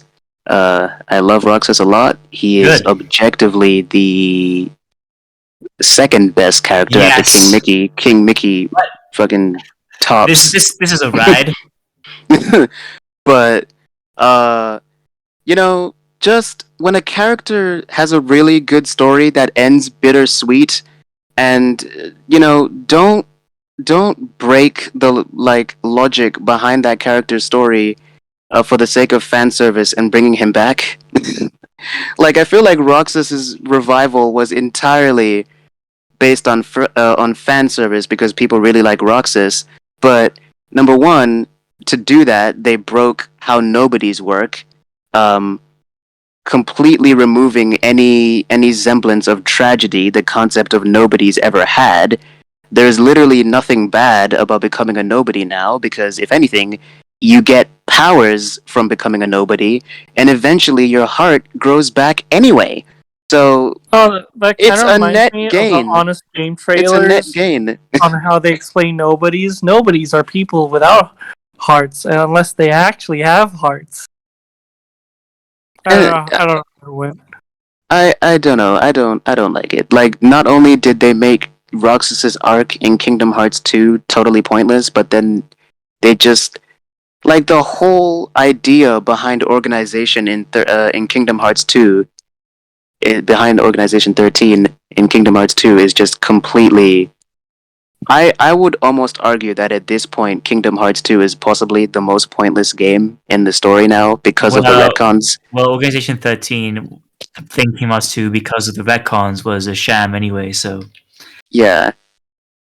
Well, I I'm having such a hard time. Like, okay, so was was Xemnas like acting the whole time? Because in the final act of the game, he like clearly is emotionally invested in wanting a heart. You know, like was he acting the whole time, or did he not know that? Did he not know that old man Xehanort was he not in on that plan? Like, did he just not remember anything? the world will never know. It's such bad writing. That's all it is. It's such bad writing. These characters, they were clearly written with a very specific, with very specific character arcs in mind in that game, and it's been completely shat on and utterly destroyed by. And I don't believe the whole argument that Dream Drop Distance makes, where it's like, oh, the purpose behind the organization in Kingdom Hearts 2 is to see who's good enough to, be in the real organization to help with whatever they were doing in Kingdom Hearts 3. Because it's just like, the organization in Kingdom Hearts 3 is comprised entirely of old members that Sora has already beaten. There's no one new. There's no one new in the new organization. It's I'm a convinced totally Dream stupid Drop excuse. Distance was never meant to exist. Like it's literally just a system seller. Because I remember how the story went was that Nintendo like really commissioned Square Enix for a Kingdom Hearts game on the Nintendo 3DS because the 3DS That was was like coded, I think. doing really fucking poorly, and that's how Dream Drop Distance Coded was on. Wasn't coded on a mobile platform at first. Oh yeah, and then it got rewritten. DS, yeah, but Dream Yeah, Drop like the Distance whole is point 3D was that like 3DS. I'm probably thinking of 358.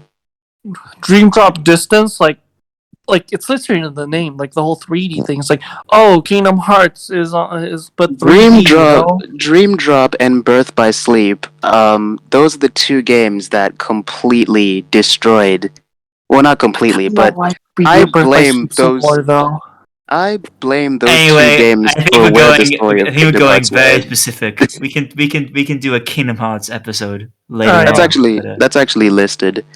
But yeah, that basically just goes into what I was talking about. I mean, you can apply it with so many things too. I mean, with Star Wars, it's a little less so because does anyone really care that much about the fact that midichlorians are a thing? Like, really? I don't think so. The lore a bit, and like the whole part with R2D2 and Obi-Wan Kenobi not knowing him. Okay, that kind of ruined things a bit, but yeah. Oh yeah, that's true. I don't know. Sometimes people just need to know well enough to leave well enough alone. You really don't need to, like, I know it's the whole idea behind it is this will make us a lot of money, but it's like is it really worth it for like making the franchise worse, which will undoubtedly make less people interested in buying and will therefore, start to have Well- impact on how much money you're making? Like I heard Dark Fate in Terminator didn't do particularly well, and neither did Well- Genesis for that matter. New is bad if it ruins old things. Yeah. Is that your final comment on that, Myka? I think that's a good ending statement. New is bad if it ruins old thing. Yeah. Yeah. As for Alright. me, you should approach both with a healthy mindset. If you don't understand something in all piece of media, you should put in the effort to look it up so you understand and appreciate things better. Both things have good and bad media in it. And yeah, but what I know for sure is that the things I grew up with are the best. Yeah, I can agree with that. I think everyone can agree with that actually. Because that's how it is for everyone. Well, except me, because I don't know. Even though I know we're winding down now, you know, I love Thomas and the Magic Railroad. I think it's an absolutely fantastic movie. until I started looking until I started looking it up on Google, and people pointed out how you literally can never, in any reality, picture that movie as canon. Uh, Literally, you just can't. At least in terms of the original series, because Just say, I reject know. your reality and substitute my own. well, the thing is, it's like with Magic Railroad, there's so many things. Like, not to get too specific here, but one thing a lot of Okay, Tamika, please. We can do Thomas the Tank Engine Oh, episode. Yes, next Thomas time. Tank Engine later. I just I wanna need Maybe to say- eat. I have not eaten anything today. I've been on here for 3 hours. I just want to say real quick that like brocomotives, as they're called now, brocomotives. They like to point out how fairly grounded in reality, despite the fact that it's about talking trains. Thomas used to be, and Magic Railroad destroyed that. That's all I'm gonna say. Magic Okay. Road is basically. But anyway, yeah, we're done here. It's over. We're done. wait, Eyeball. Eyeball, Locomotives, guys.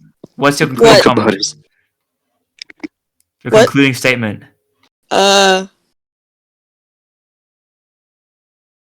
Thank you for watching this Yeah. week's episode of Thank the you. Social Discharge.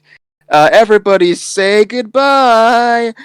Bye. Bye. Was correct.